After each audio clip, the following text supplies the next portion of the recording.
Welcome back to From Signal to Sales, where we're discussing why your marketing activity looks strong while qualified sales movement still remains very much unclear.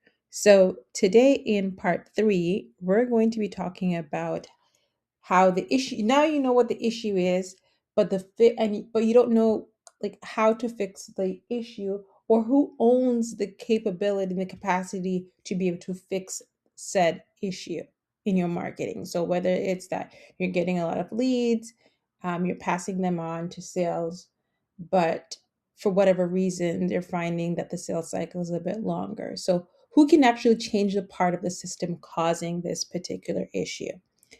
So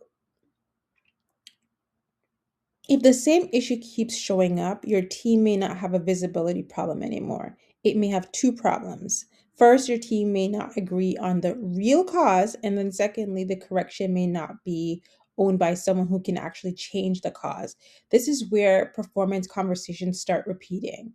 And then the issue gets discussed, the gap gets named, but nothing meaningful changes before the next campaign, the next sales call, or within that follow up path.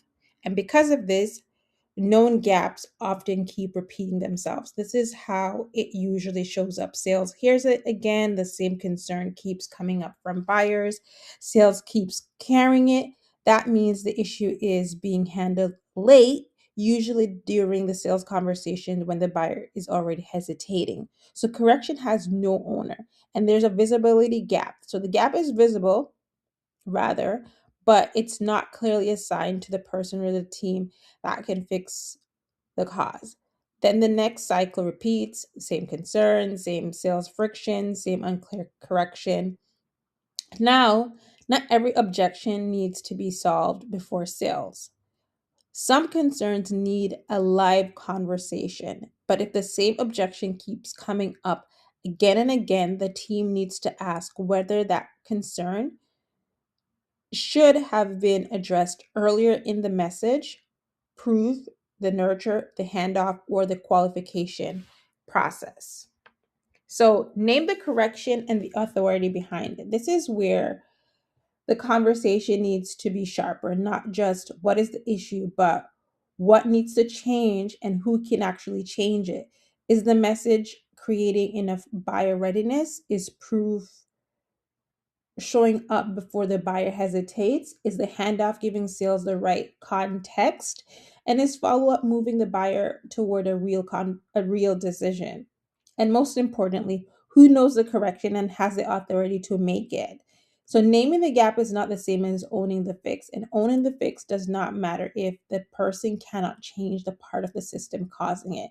So if sales owns the handoff, sales needs to be in the room. If marketing owns the proof, marketing needs to make the correction. If leadership controls positioning, qualification standards, or the offer, leadership has to be a part of the decision. Otherwise, the team keeps discussing a gap that no one in the room can actually change. So if the gap keeps coming back, check what layer owns it.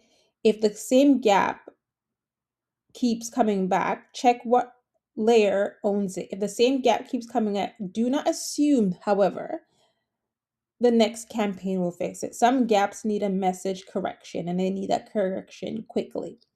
The buyer does not understand the value clearly enough. Some gaps need a proof correction.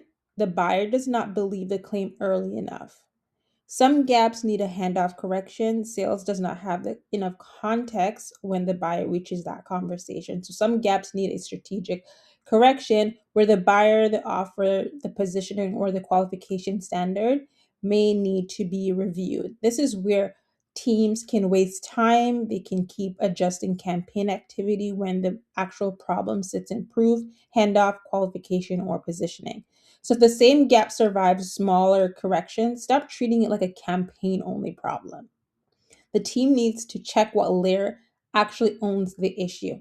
So, with that being said, a known gap matters when it changes what happens next. So, a stronger performance conversation names 5 specific things: the pattern, the likely cause, the owner with authority, the correction, and the result being watched.